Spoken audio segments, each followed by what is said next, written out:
ನಂದು ಆ್ಯಕ್ಚುಲಿ ಉತ್ತರ ಕರ್ನಾಟಕ. ನಂದು ಬೆಳಗಾವಿ ಜಿಲ್ಲೆ ಸೌದತ್ತಿ ತಾಲೂಕು ಯಲ್ಲಮ್ಮನ ಗುಡ್ಡ, ಯಲ್ಲಮ್ಮನ ದೇವಸ್ಥಾನ ಗೊತ್ತಲ್ವಾ, ಆ ಊರಿನ ಹುಡುಗ ನಾನು. ಓಕೆ, ಸೊ ನಿಮಗೆ ಇಂಡಸ್ಟ್ರಿಗೆ ಬರೋದಕ್ಕೆ ಯಾವ ಆ್ಯಕ್ಟರ್ ಅಥವಾ ಆ್ಯಕ್ಟ್ರೆಸ್ ಇನ್ಸ್ಪೈರ್ ಮಾಡಿದ್ದು?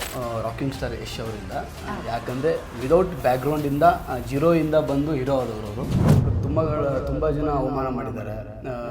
ನೀನು ಎಲ್ಲಿ ಹೀರೋ ಆಗ್ತೀಯಾ, ಏನೋ ಕಲಾವಿದ ಆಗ್ತೀಯಾ, ಅದು ಇಂಡಸ್ಟ್ರಿ. ನಾನು ಹಳ್ಳಿಯಿಂದ ಬಂದು ರಾಜಧಾನಿಗೆ ಬಂದು ಇಲ್ಲಿ ಹೋಗಿ ನೀನು ಹೀರೋ ಆಗ್ತೀಯಾ, ಕಲಾವಿದ ಆಗ್ತದೆ, ಯಾರು ನಂಬಲ್ಲ ಫಸ್ಟ್ ಆಫ್ ಆಲ್.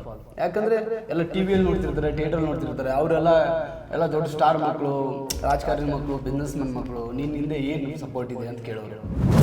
ಅಂದರೆ ಆ ಥರ ಪರಿಸ್ಥಿತಿ ಯಾವ ಆ್ಯಕ್ಟ್ರಿಗೂ ಬರಬಾರ್ದು. ನಾಳೆ ಸಿನಿಮಾ ರಿಲೀಸ್ ಅಂತಂದರೆ ಇವತ್ತು ನಾನು ಚೆನ್ನೈಲಿದ್ದೆ. ಮಾರ್ನಿಂಗ್ 3-4 ಗಂಟೆಗೆ ಬಂದಿರೋದು ನಾನು. ಬೆಳಗಿನ ಜಾವ 4 ಗಂಟೆಗೆ ಬಂದು ನೋಡ್ತಿದ್ದೀನಿ, ಗಾಂಧಿನ ಒಂದು ಪೋಸ್ಟರ್ ಇಲ್ಲ, ಒಂದು ಬ್ಯಾನರ್ ಇಲ್ಲ. ಬೇಜಾರಾಗ್ಬಿಡುತ್ತೆ. ನಾನು ಭಾಯಿ ಸಿನಿಮಾ ರಿಲೀಸ್ ಆಗೋ ಟೈಮಲ್ಲಿ ಆ ಸೈಡು ರಕ್ಷಿತ್ ಶೆಟ್ಟಿ ಸರು ಟೊಮೆಟೊ ಹಿಡಿದು ಅಲ್ಲಿ ಕುಳಿತವ್ರೆ, ಈ ಕಡೆ ರಾಜಯೋಗ ಐಟಮ್ ಕುಳಿತಿದ್ದೆ. ನಾನು ಅವರಿಬ್ಬರು ನೋಡ್ಕೊಂಡು ಕೂತಿದ್ದೆ.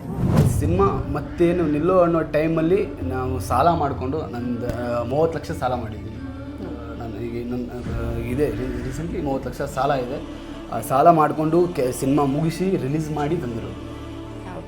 ಈ ವಾರ್ನಿಂಗ್ ಸ್ಟಾರ್ ಅನ್ನೋದು ಯಾರಿಗೂ ನಾನು ವಾರ್ನ್ ಮಾಡೋಕ್ಕೆ ಬಂದಿಲ್ಲ. ನನ್ನದೇ ಆದಂಥ ತಪ್ಪುಗಳನ್ನು ನಾನು ಏನಾದ್ರು ಮಾಡ್ತಾಯಿದ್ರೆ ನನಗೆ ನಾನೇ ವಾರ್ನ್ ಮಾಡೋಕ್ಕೆ ಅಂತ ಇಟ್ಕೊಡೋಂಥ ವಾರ್ನಿಂಗ್ ಸ್ಟಾರ್.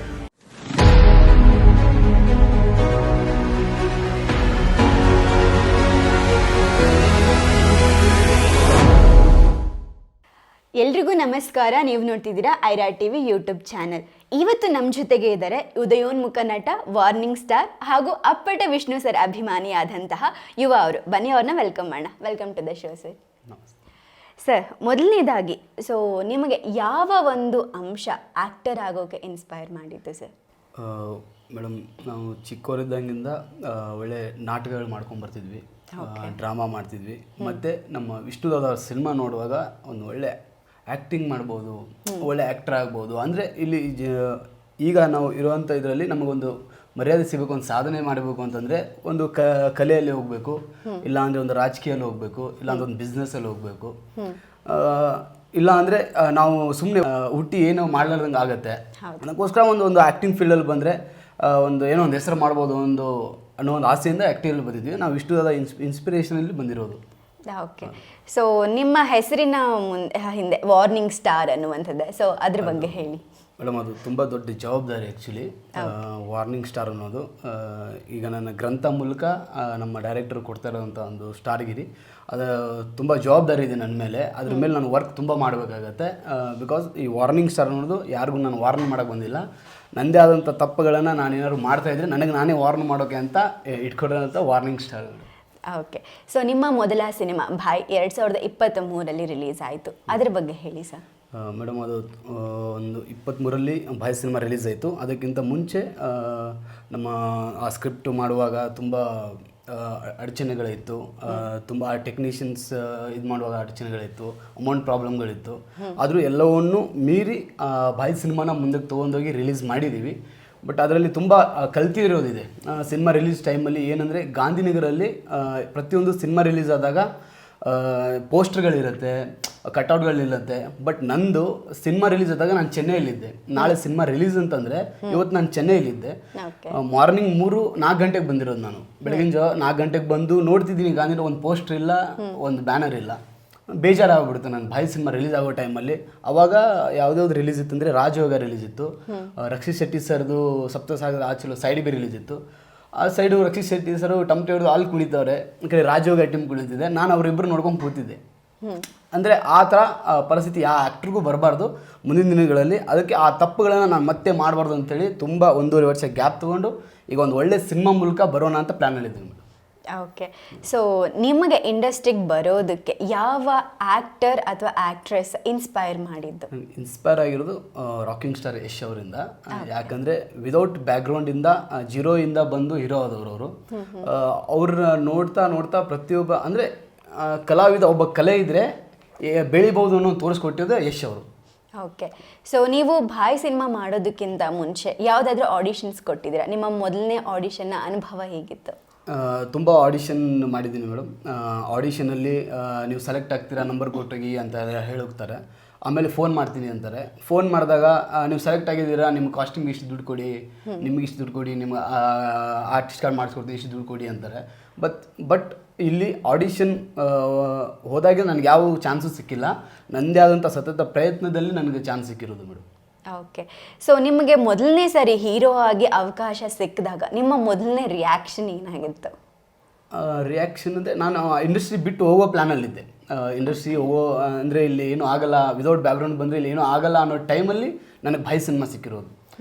ಆವಾಗ ಅನ್ನಿಸ್ತು, ಓಕೆ ನಾನು ಅರ್ಹತೆ ಇದ್ದೀನಿ, ನಾನು ಇಂಡಸ್ಟ್ರಿಯಲ್ಲಿ ಏನೋ ಒಂದು ಮಾಡ್ಬೋದು, ಒಂಚೂರು ಕಷ್ಟ ಬರ್ಬೋದು, ಅದನ್ನು ಮೆಟ್ಟಿ ನಿಂತರೆ ಪಕ್ಕ ಏನೋ ಒಂದು ಆಗ್ಬೋದು, ಒಬ್ಬ ಒಳ್ಳೆ ಕಲಾವಿದ ಆಗ್ಬೋದು ಅನ್ನೋದು ಒಂದು ಇದು ಹುಟ್ಟಿತು ಮೇಡಮ್. ನನ್ನದ್ರಲ್ಲಿ ಒಂದು ಶಕ್ತಿ ಹುಟ್ಟಿತು, ನಾನೊಬ್ಬ ಕಲಾವಿದ ಆಗ್ಬೋದು ಅನ್ನೋದು ಒಂದು ಇದೆ.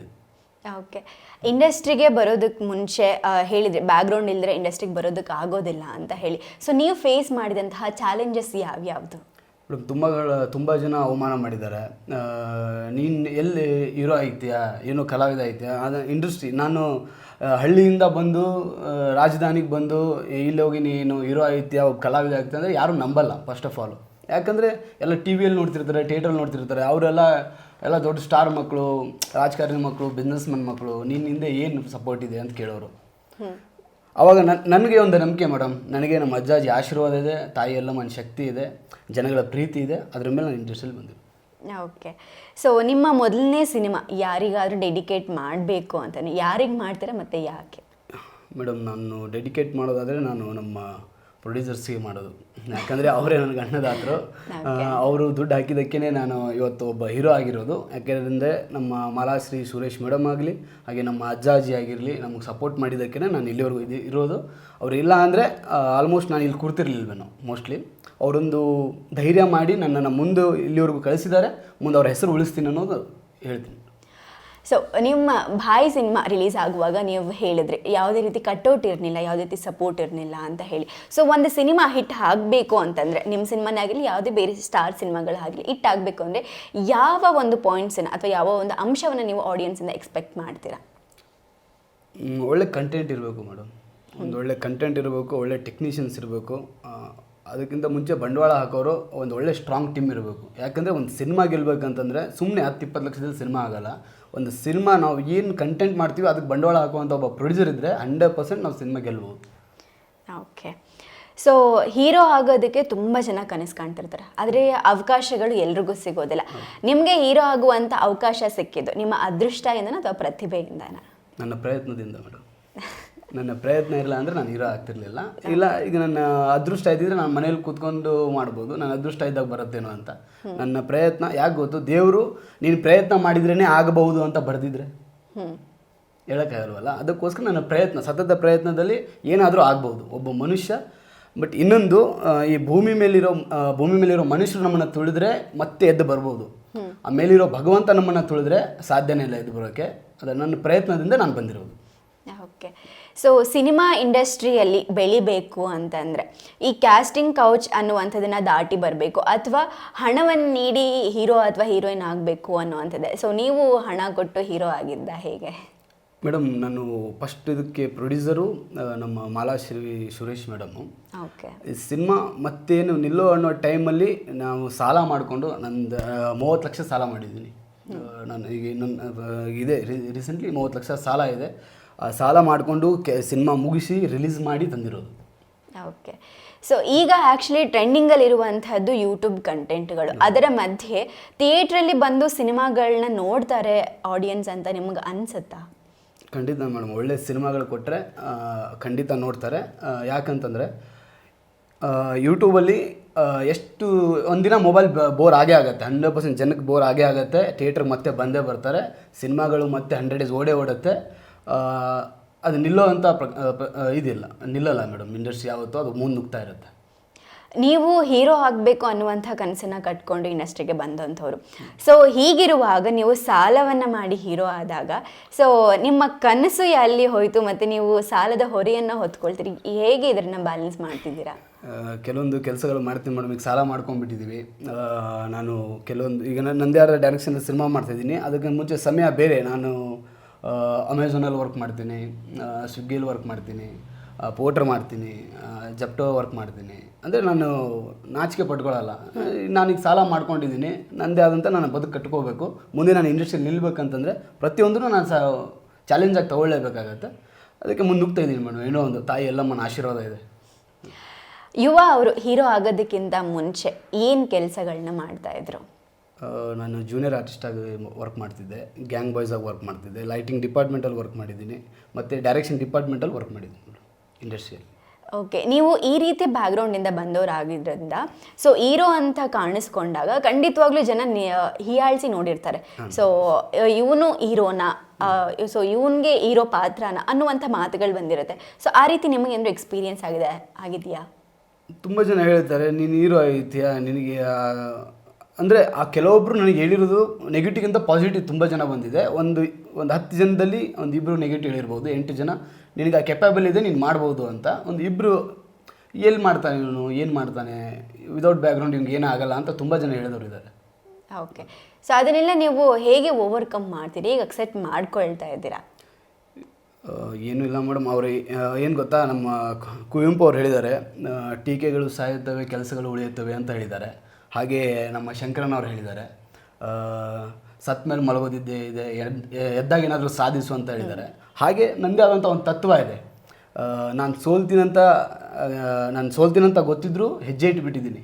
ಅಕಸ್ಮಾತ್ ನಾನೇನಾದರೂ ಗೆದ್ದರೆ ಇತಿಹಾಸನೇ ಸೃಷ್ಟಿ ಆಗುತ್ತೆ, ಅದೊಂದು ನಂಬಿಕೆ ಇದೆ ಮೇಡಮ್ ನನಗೆ. That's good. ಸೊ ಹೊಸ ಹೀರೋ ಬಂದಾಗ ಸಿನಿಮಾ ಇಂಡಸ್ಟ್ರಿಗೆ ಹಳೆ ಹೀರೋ ಫ್ಯಾನ್ಸ್ಗಳು ಏನಿರ್ತಾರೆ ಅವರುಗಳು ಹೆಚ್ಚಿನದಾಗಿ ಟ್ರೋಲ್ಸ್ ಮಾಡುವಂಥದ್ದು ಇರುತ್ತೆ. ಸೊ ನಿಮಗೆ ಆ ರೀತಿ ಏನಾದರೂ ಅನುಭವ ಆಗಿದೆಯಾ? ಇಲ್ಲ ಮೇಡಮ್, ನಾವು ಟ್ರೋಲಲ್ಲಿ ಸಿಗಾಕೊಂಡಿಲ್ಲ ಇನ್ನವರೆಗೂ. ನಾವು ಅದಕ್ಕೆ ನಾವು ತುಂಬ ದೂರ ಇದ್ದೀವಿ, ಯಾವುದಕ್ಕೂ ಹೋಗಲ್ಲ. ಹೌದು. ಒಂದು ಸಿನಿಮಾ ಫ್ಲಾಪ್ ಆದರೆ ಅದಕ್ಕೆ ಕಾರಣ ಹೀರೋನ ಅಥವಾ ಕಥೆನ? ಒಂದು ಕತೆ ಮೇಡಮ್. ಯಾಕಂದರೆ ಕತೆ ಸೆಲೆಕ್ಷನ್ ಸರಿ ಇರಲಿಲ್ಲ ಅಂದರೆ, ಬಂಡವಾಳ ಸರಿ ಇರಲಿಲ್ಲ ಅಂದರೆ, ಮೇಕಿಂಗ್ ವೈಸ್ ಸರಿ ಇರಲಿಲ್ಲ ಅಂದರೆ, ಒಂದು ಕತೆನೇ ಹೀರೋ ಆಗುತ್ತೆ. ಯಾಕಂದರೆ ಒಂದು ಕತೆ ಗೆಲ್ಲಬೇಕಂತಂದರೆ ಅದೇ ಸೃಷ್ಟಿ ಮಾಡೋದು. ಒಂದು ಕತೆ ಇದ್ದಾಗ ಪ್ರೊಡ್ಯೂಸರ್ ಬರ್ತಾರೆ, ಪ್ರೊಡ್ಯೂಸರ್ ಇದ್ದಾಗ ಹೀರೋಯಿನ್ ಬರ್ತಾರೆ, ಆಮೇಲೆ ಟೆಕ್ನಿಷಿಯನ್ಸ್ ಬರ್ತಾರೆ. ಕತೆನೇ ಸ್ಟ್ರಾಂಗ್ ಇಲ್ಲ ಅಂತಂದಾಗ ಯಾರು ಗೆಲ್ಲಕ್ಕಾಗಲ್ಲ ಮೇಡಮ್, ಮೇನ್ ಕತೆ. ಓಕೆ, ಸೊ ನಿಮ್ಮ ಮುಂದಿನ ಸಿನಿಮಾ ಗ್ರಂಥ, ಅದರ ಪೋಸ್ಟರ್ ನೋಡಿದಾಗ ನೀವು ಅದರಲ್ಲಿ ಕಂಪ್ಲೀಟ್ ರಾ ಲುಕ್ಕಲ್ಲಿ ಕಾಣಿಸ್ಕೊಳ್ತಿದ್ದೀರಾ. ಸೊ ಅದರ ಬಗ್ಗೆ ಹೇಳಿ ಮೇಡಮ್. ಇದೊಂದು ಅಂಡರ್ ವರ್ಲ್ಡ್ ಕಾನ್ಸೆಪ್ಟು. ಒಂದು ಗ್ರಂಥ ಅಂದರೆ ಗೊತ್ತಾಗತ್ತೆ, ಒಳ್ಳೆಯವರು ಕೆಟ್ಟವರು ಇಬ್ಬರು ಇರ್ತಾರೆ. ನಿಮ್ಗೆ ಒಳ್ಳೆಯವ್ರು ಸಿಗಬೇಕಂದ್ರೆ ಗ್ರಂಥಾಲಯಕ್ಕೆ ಹೋಗ್ಬೇಕು, ಕೆಟ್ಟವ್ರು ಸಿಗ್ಬೇಕಂದ್ರೆ ಪೊಲೀಸ್ ಸ್ಟೇಷನ್ಗೆ ಹೋಗ್ಬೇಕು. ಎರಡೂ ಗ್ರಂಥನೇ. ಆ ಗ್ರಂಥದಲ್ಲಿ ಬರೋಕ್ಕೆ ಕಾಯ್ತಾ ಇದ್ದೀನಿ ಮೇಡಮ್. ಓಕೆ, ಸೊ ನಿಮ್ಮ ಗ್ರಂಥ ಬಿಟ್ಟು ಮುಂದಿನ ಪ್ರಾಜೆಕ್ಟ್ ನೀವು ಹೇಳಿದರೆ ನೀವೇ ಡೈರೆಕ್ಷನ್ ಮಾಡ್ತಿರುವಂತಹ ಸಿನಿಮಾ ಅಂತ ಹೇಳಿ, ಸೊ ಅದ್ರ ಬಗ್ಗೆ ಹೇಳಿ. ನಾನೇ ಡೈರೆಕ್ಷನ್ಗೆ ಯಾಕೆ ಇಳಿತಿದ್ದೀನಿ ಅಂದರೆ, ತುಂಬ ಜನ ಡೈರೆಕ್ಟರ್ಸು ನಿನ್ನ ಹೀರೋ ಆಗಿ ಮಾಡಿಕೊಂಡ್ರೆ ನನಗೇನು ಸಿಗುತ್ತೆ ಅಂತಾರೆ. ನಿನ್ನ ಹೀರೋ ಆಗಿ ಹಾಕಿದರೆ ನನಗೇನು ಸಿಗುತ್ತೆ, ನಾನು ಯಾವ್ದಾದ್ರು ಒಬ್ಬ ಸ್ಟಾರ್ ಮಗನ ಹಾಕಿದರೆ ನನಗೆ ಒಂದು ಹೆಸರು ಸಿಗುತ್ತೆ, ಒಬ್ಬ ರಾಜಕಾರಣಿ ಮಗನ ಹಾಕಿದರೆ ನನಗೊಂದು ಒಳ್ಳೆ ಕಮ್ಬ್ಯಾಕ್ ಸಿಗುತ್ತೆ, ಒಬ್ಬ ಬಿಸ್ನೆಸ್ ಮ್ಯಾನ್ ಮಗನ ಹಾಕಿದರೆ ನನಗೆ ಒಳ್ಳೆ ಮೇಕಿಂಗ್ ವೈಸ್ ಸಿಗುತ್ತೆ, ನನಗೆ ಬಂಡವಾಳ ಹಾಕೋಕ್ಕೆ ಸಿಗುತ್ತೆ, ನಿನ್ನ ಹಾಕಿದ್ರೆ ಏನು ಸಿಗುತ್ತೆ ಅಂತ ಕೇಳ್ತಾರೆ. ಅದಕ್ಕೋಸ್ಕರ ನಾನೇ ಖುದ್ದಾಗಿ ಒಂದು ಸ್ಕ್ರಿಪ್ಟ್ ಮಾಡಿಕೊಂಡು ನಾನೇ ಡೈರೆಕ್ಷನ್ ಇಳಿತಾ ಇದ್ದೀನಿ. ಯಾಕಂತಂದರೆ ನಮ್ಮಂಥ ಕಲಾವಿದರು ಪೆನ್ ಹಿಡಿದ್ರು ಅಂದರೆ ಕೆಲವೊಬ್ಬರು ಡೈರೆಕ್ಟರ್ ಕೆಲಸನೇ ಇರಬಾರ್ದು ಅನ್ನೋದು ತೋರಿಸ್ಕೊಡೋಣ ಅಂತ. ಒಬ್ಬ ಕಲಾವಿದ ಮನಸ್ಸು ಮಾಡಿದ್ರೆ ಪೆನ್ ಹಿಡ್ದ ಅಂದರೆ ಡೈರೆಕ್ಟರ್ಗಳಿಗೆ ಕೆಲಸನೇ ಇರಲ್ಲ. ಅಂದರೆ ಒಬ್ಬ ಕಲಾವಿದ ಯಾರನ್ನೂ ನಂಬ್ಕೊಂಡು ಬದುಕಬಾರ್ದು, ಅವನವಾಗೆ ನಿಲ್ಲಬೇಕು ಅಂತ. ಓಕೆ, ಸೊ ನೀವು ಹೀರೋ ಆಗಿ ಕಾಣಿಸ್ಕೊಳ್ಳೋದಕ್ಕಿಂತ ಮುಂಚೆ ಸಾಕಷ್ಟು ಪ್ರಿಪರೇಷನ್ಸ್ಗಳನ್ನ ಮಾಡ್ಕೊಂಡಿರ್ತೀರ. ಸೊ ನೀವು ಯಾವ ರೀತಿಯಾದಂತಹ ಪ್ರಿಪರೇಷನ್ನ ಮಾಡ್ಕೊಂಡಿದ್ರಿ? ಮೇಡಮ್, ನಾನು ಜಿಮ್ ಮಾಡ್ತೀನಿ, ಸ್ಟೆನ್ಸ್ಗಳು ಕಲ್ತಿದ್ದೆ ಆಲ್ಮೋಸ್ಟು. ಈಗ ನಾನು ಚೂರು ಗ್ಯಾಪ್ ಆಗಿದೆ, ಯಾಕಂದರೆ ಸಾಲಗಳಾಗಿದೆ. ನಾನು ಇಂಡಸ್ಟ್ರಿಗಿಂತ ಸ್ವಲ್ಪ 1 ವರ್ಷ ದೂರ ಇದ್ದೆ. ಈಗ ಅಂದರೆ ವರ್ಕಲ್ಲಿದ್ದೆ, ಎಲ್ಲ ವರ್ಕಲ್ಲಿ ಮಾಡ್ಕೊಂಡು ಚೂರ ದೂರ ಇದ್ದೆ. ಈಗ ಕಂಬ್ಯಾಕ್ ಮಾಡಿದ್ದೀನಿ. ಈಗ ಸಿದ್ಧತೆಗಳು ನಡೀತಿದೆ ಮೇಡಮ್. ಕೆಲವೊಂದು ಆಯುಧಗಳನ್ನ ರೆಡಿ ಮಾಡ್ತಾ ಇದ್ದೀವಿ. ನಾವೇ ಆಗ ನಿಂತ್ಕೋಬೇಕಲ್ಲ ಈಗ ಇಂಡಸ್ಟ್ರಿಯಲ್ಲಿ. ಓಕೆ, ಸೊ ಹೀರೋ ಆಗೋದಕ್ಕೆ ನಿಮಗೆ ಫ್ಯಾಮಿಲಿ ಸಪೋರ್ಟ್ ಅಂತ ಯಾರಾದರೂ ಇದ್ದಾರಾ? ಇದ್ದಾರೆ ಮೇಡಮ್, ತುಂಬ ಜನ ಇದ್ದಾರೆ. ನನ್ನ ಕುಟುಂಬನೇ, ನಮ್ಮ ಕುಟುಂಬ ಫುಲ್ಲು. ಅಂದರೆ ನನಗೋಸ್ಕರ ನಾನು ಗೆಲ್ತೀನಂತ ಕಾಯ್ತಾ ಇರೋದು ನನ್ನ ತಾಯಿ. ನಾನು ಯಾರಿಗೋಸ್ಕರ ಗೆಲ್ಲಿಲ್ಲ ಅಂದರೂ ಕೊನೆಗೆ ನನ್ನ ತಾಯಿಗೋಸ್ಕರ ನಾನು ಗೆದ್ದು ತೋರಿಸ್ಬೇಕು ಮೇಡಮ್ ಈ ಪ್ರಪಂಚಕ್ಕೆ. ಓಕೆ, ಸೊ ನೀವು ಈಗ ಆಲ್ರೆಡಿ 2 ಸಿನಿಮಾಗಳ ಹೀರೋ, ನಂತರ ಮುಂದಿನ ಸಿನಿಮಾಗೆ ಡೈರೆಕ್ಟರ್ ಸಹ ಹೌದು. ಸೊ ಈ ಒಂದು ಪ್ಯಾಟ್ರನ್ ಫಾಲೋ ಮಾಡ್ತಿದ್ದೀರಲ್ವಾ ನೀವು? ಸೀರಿಯಲ್ಗಳಿಗೆ ಯಾಕೆ ನೀವು ಟ್ರೈ ಮಾಡಿಲ್ಲ? ಇಲ್ಲ ಮೇಡಮ್, ನಾನು ಸಿನಿಮಾ ಮಾಡೋಕ್ಕೆ ಬಂದಿದ್ದೀನಿ, ಸೀರಿಯಲ್ ಬೇಡ ಅಂತ ಸುಮ್ಮನಾಗಿದ್ದೀನಿ ಮೇಡಮ್. ಯಾಕಂದರೆ ಸೀರಿಯಲ್ ಈಗ ನೋಡಿ ಯೂಟ್ಯೂಬಲ್ಲಿ ಕಂಟೆಂಟ್ ಮಾಡೋರು ಯೂಟ್ಯೂಬಲ್ಲೇ ಇರ್ತಾರೆ, ರೀಲ್ಸ್ ಮಾಡೋರು ರೀಲ್ಸಲ್ಲೇ ಇರ್ತಾರೆ, ಸೀರಿಯಲ್ ಮಾಡೋರು ಸೀರಿಯಲಲ್ಲೇ ಇರ್ತಾರೆ. ಅವರೆಲ್ಲ ಸಿನಿಮಾಗೆ ಬರೋಕ್ಕಾಗಲ್ಲ, ಅವ್ರನ್ನ ಜನ ಎಕ್ಸೆಪ್ಟ್ ಮಾಡ್ಕೊಳ್ಳಲ್ಲ. ಅದಕ್ಕೆ ನಾನು ಸಿನಿಮಾದಲ್ಲೇ ಉಳಿಯೋಣ ಅಂತ ಅಲ್ಲಿ ಹೋಗಿಲ್ಲ ಮೇಡಮ್. ನಾನು ಇನ್ನೂ ಕೂಡ ರೀಲ್ಸು ಮಾಡಲ್ಲ ಆ್ಯಕ್ಚುಲಿ. ಓಕೆ. ಅದಕ್ಕೆ ಇವಾಗ ಸಾಕಷ್ಟು ಹೊಸಬರು ಎಂಟರ್ ಆಗ್ತಿದ್ದಾರೆ ಸಿನಿಮಾ ಇಂಡಸ್ಟ್ರಿಗೆ. ಸೊ ಜನ ನಿಮ್ಮನ್ನು ಗುರುತು ಇಟ್ಕೊಳ್ಬೇಕು ಅಥವಾ ನಿಮ್ಮನ್ನ ಒಂದು ಸ್ಟಾರ್ ಅಂತ ಕನ್ಸಿಡರ್ ಮಾಡಬೇಕು ಅಂತ ನಿಮ್ಮಲ್ಲಿ ಯಾವ ಸ್ಟ್ರಾಂಗೆಸ್ಟ್ ಪಾಯಿಂಟ್ಸ್ ಇದೆ ಅಂತ ನೀವು ಅಂತೀರಾ? ನನ್ನ ಕಲೆ ಮೇಲೆ ನನ್ನ ನಂಬಿಕೆ ಇದೆ ಮೇಡಮ್. ಯಾಕಂದರೆ ನನ್ನ ಕಲೆ, ನಾನು ಈಗ ಎತ್ಕೋತಿರೋಂಥ ಕಾನ್ಸೆಪ್ಟ್ಗಳು, ಅದ್ರ ಮೇಲೆ ನನ್ನ ನಂಬಿಕೆ ಇದೆ. ಯಾರಿಗೂ ಒಂದು ದೊಡ್ಡ ಸ್ಟಾರ್ ಮಾಡುವಂಥ ಕಥೆಗಳು ನಮ್ಮ ಹತ್ರ ಇದೆ. ಆ ನಂಬಿಕೆ ಮೇಲೆ ನಾನು ಕೂತಿದ್ದೀನಿ ಮೇಡಮ್. ಓಕೆ. ಮುಂದಿನ ದಿನಗಳಲ್ಲಿ ಒಂದು ವೇಳೆ ನೀವು ಸ್ಟಾರ್ ಆಗಿ ಕಾಣಿಸ್ಕೊಂಡ್ರೂ ಜನ ನಿಮ್ಮನ್ನು ಒಪ್ಕೊಂಡಿಲ್ಲ ಅಂತಂದರೆ, ಸೊ ನಿಮ್ಮ ಮುಂದಿನ ಹೆಜ್ಜೆ ಏನಾಗಿರುತ್ತೆ? ಮತ್ತೆ ಪ್ರಯತ್ನ ಮಾಡ್ತೀನಿ ನೋಡೋಣ ಏನಾಗುತ್ತೆ. ಒಂದು, ಬೆಂಗಳೂರು ನನ್ನನ್ನು ಬಿಡಿಸ್ಬೇಕು, ಇಲ್ಲಾಂದರೆ ಬೆಂಗಳೂರು ನನ್ನನ್ನು ಮೇರಿಸ್ಬೇಕು. ಎರಡೇ ನನ್ನ ಟಾರ್ಗೆಟ್ ಇಟ್ಕೊಂಡು ನಾನು ಬೆಂಗಳೂರು ಬಂದಿರೋದು. ನೋಡೋಣ ಮೇಡಮ್ ಏನಾಗುತ್ತೆ. ಸೊ ಈಗ ಎಷ್ಟೊತ್ತು ನಿಮ್ಮ ಸಿನಿ ಜರ್ನಿ ಬಗ್ಗೆ ಹೇಳಿದ್ರಿ, ಆ್ಯಂಡ್ ನಿಮ್ಮ ಚೈಲ್ಡ್ಹುಡ್ ಡೇಸ್ ಬಗ್ಗೆ ಸ್ವಲ್ಪ ಹೇಳಿ. ಚೈಲ್ಡ್ಹುಡ್ಡು ನಾನು ಆಲ್ಮೋಸ್ಟ್ ಬೆಳೆದಿರೋದು ಹಾಸ್ಟೆಲಲ್ಲೇ ಮೇಡಮ್. ಆಲ್ಮೋಸ್ಟು ನಾನು ಹೊರಗಡೆ ಇದ್ದಿದ್ದು ಜಾಸ್ತಿ. ನನಗೆ ಫ್ರೆಂಡ್ಸ್ ಜಾಸ್ತಿ. ನಂದು ಆ್ಯಕ್ಚುಲಿ ಉತ್ತರ ಕರ್ನಾಟಕ, ನಂದು ಬೆಳಗಾವಿ ಜಿಲ್ಲೆ, ಸವದತ್ತಿ ತಾಲೂಕು, ಯಲ್ಲಮ್ಮನ ದೇವಸ್ಥಾನ ಗೊತ್ತಲ್ವಾ, ಆ ಊರಿನ ಹುಡುಗ ನಾನು. ಆ ಊರಲ್ಲೇ ಬೆಳೆದಿರೋದು. ನಾನು ಚಿಕ್ಕ ವಯಸ್ಸಲ್ಲಿ ಒಂದು 5-6-7 ವರ್ಷ ಅಷ್ಟೇ ಊರಲ್ಲಿದ್ದಿದ್ದು. ಆಲ್ಮೋಸ್ಟ್ ಎಲ್ಲ ಊರು ಹೊರಗೇನೆ ಇದ್ದಿದ್ದು ಮೇಡಮ್. ಚೈಲ್ಡ್ಹುಡ್ ಎಲ್ಲ ಫ್ರೆಂಡ್ಸ್ ಜೊತೆನೇ ಕಳೆದಿರೋದು. ಓಕೆ, ಒಳ್ಳೆ ಮೆಮೊರೀಸ್ ಇದೆ. ಓಕೆ. ಸೊ ನಿಮ್ಮ ಮುಂದಿನ ಪ್ರಾಜೆಕ್ಟ್ಸ್ ಬಗ್ಗೆ ಹೇಳಿ ಸರ್. ಮುಂದಿನ ಪ್ರಾಜೆಕ್ಟ್ ಇದೆ, ಗ್ರಂಥ ಮಾಡ್ತಾಯಿದ್ದೀನಿ ನೆಕ್ಸ್ಟ್ ನಂದೇ ಡೈರೆಕ್ಷನಲ್ಲಿ. ಮತ್ತು ಇನ್ನೊಂದು ನಮ್ಮ ಫ್ರೆಂಡ್ ಇನ್ನೊಂದು ಕತೆ ಮಾಡ್ಕೊಂಡಿದ್ದಾನೆ, ನನಗೆ ಸಿನಿಮಾ ಮಾಡೋಣ ಅಂತ. ಅದರ ಬಗ್ಗೆ ವರ್ಕ್ ಮಾಡ್ತಾಯಿದ್ದೀವಿ. ಮತ್ತು ಮುಂದಿನ ದಿನಗಳಲ್ಲಿ ನಮ್ಮಿಂದ ಒಂದು ಒಳ್ಳೊಳ್ಳೆ ಸಿನಿಮಾಗಳ ಕೊಡೋಣ ಪ್ಲ್ಯಾನಲ್ಲಿದ್ದೀವಿ. ಓಕೆ, ಅದೇ ಪ್ಲ್ಯಾನಲ್ಲಿದ್ದೀವಿ ಮೇಡಮ್. Okay sir. ಸೊ ನಿಮ್ಮ ಮುಂದಿನ ಎಲ್ಲ ಪ್ರಾಜೆಕ್ಟ್ಸ್ಗಳಿಗೂ ಒಳ್ಳೇದಾಗಲಿ, ಆ್ಯಂಡ್ ನಿಮ್ಮ ಗ್ರಂಥ ಸಿನಿಮಾಗೆ all the very best. So ಬಾಯಲ್ಲಿ ಏನು ಮಿಸ್ಟೇಕ್ ಆಯಿತು ಅದು ಗ್ರಂಥದಲ್ಲಿ ಆಗದೆ ಇರಲಿ. So all the very best sir. Thank you madam. Thank you.